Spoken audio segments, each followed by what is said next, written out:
In this episode of the Business of E-commerce, I talk about what COVID-19 is doing for the e-commerce industry.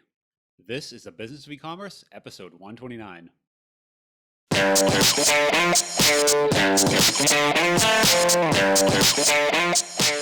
Today's episode is sponsored by Drip.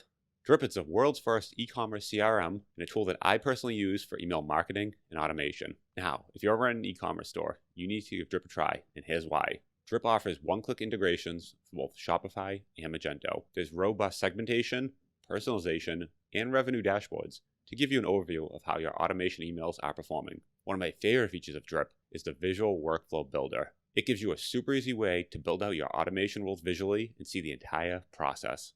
It lets you get started quickly, but also build very complex automation rules. It's powerful, but also easy to learn, unlike a lot of email tools that offer the same type of automation. To get a demo of Drip today, you can go head over to drip.com/BOE.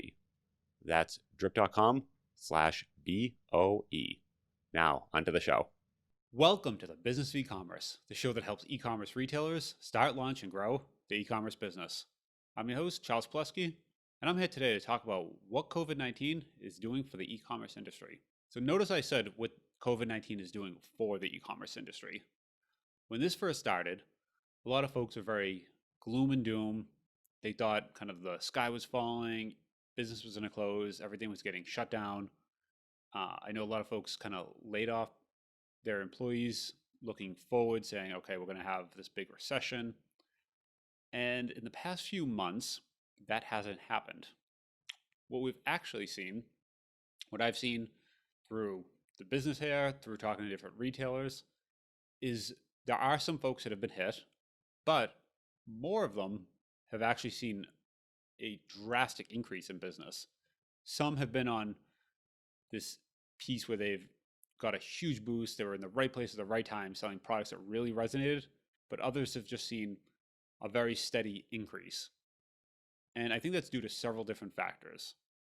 So first, as we all know, people are staying home more, ordering online more. Makes it very obvious. They can't go to stores, right? You can't get in your car. You can't just drive to the local store, pick something up.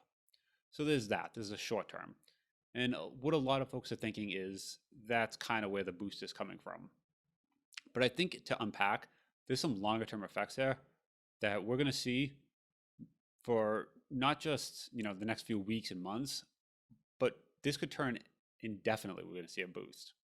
So one big shift that's happened in the past few months is a whole generation, an older generation, maybe folks in their 60s, 70s, 80s that have never purchased online, have all of a sudden been forced to do so. So where they couldn't run out and just run to the local store and pick something up, there are folks out there that the very first e-commerce order they have ever created has been in the past 3 months. So we're in this time where all of a sudden this entire generation has been essentially forced to use e-commerce as a tool, and they've kind of found out this is something we can do. Let's create an Amazon account. Let's start searching online when we need a product. Let's learn how to do that. Let's not be so fearful of putting our credit card into a website. And I think a lot of people are underestimating that piece of it, that has now shifted in their mindset, possibly forever. And all of a sudden, those same users are now going to come back again and again and start being repeat buyers. And they've kind of found how easy it is to buy online and how it's actually helped them. So as that whole generation gets even older, they're going to actually want to buy online more now.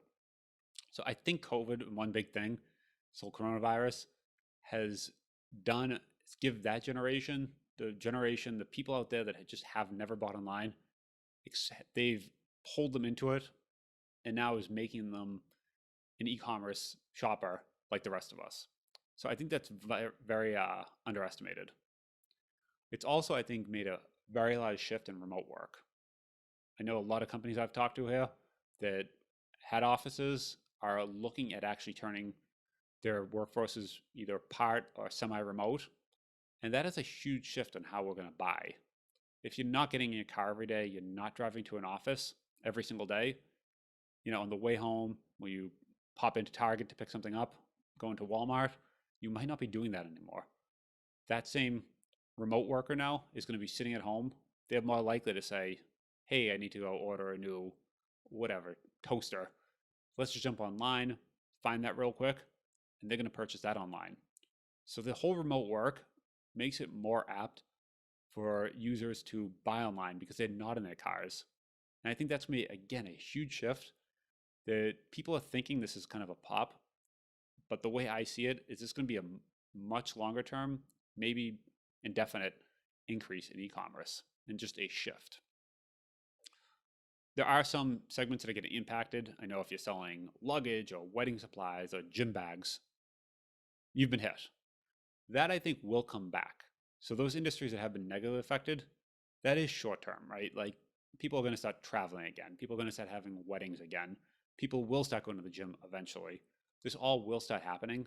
So the negative impacts will actually be short term, but the positive impacts are going to be very long term. Some other things that I think are going to positively impact e-commerce is all of a sudden logistics has drastically found out where their holes were, where the weak spots, and they have to catch up all of a sudden. So we're seeing, for the first time in history, we're seeing Amazon not being able to keep up with orders. The order flow has crushed even Amazon. Some of these big logistics companies, UPS, FedEx, they're all having trouble. They're seeing where their weak spots are, and the volumes are really starting to show those. They're going to have to, patch up those weak spots, but it's going to make them in the long run stronger, better. Shipping times are actually going to get better over time. So we're going to see a very long-term increase in what this does for logistics. So I think in the long term, logistics are going to improve. It's going to improve the buying experience online. Now we're exposing remote workers to buying online more. Baby boomers and the older generation and just folks that haven't bought online, they're going to be exposed. And all these different factors combined, we're going to start to see a very long-term shift, and we are seeing it already. E-commerce is going to stay like this. So this, I think, is the new norm. And maybe, again, there's been some people selling masks online, face masks, that sort of thing. That will be a short-term bump. That will dip down, but the long-term numbers of just more orders moving online, I think that's here to stay. So that's at least my thought on where we are. I would love to hear your thought. Share it in the comments below. If you can, like this, subscribe, wherever you're listening or watching. Definitely anything you could do. Happy to hear from you. So please feel free to reach out, and we'll chat again next week. Thanks. Talk to you soon.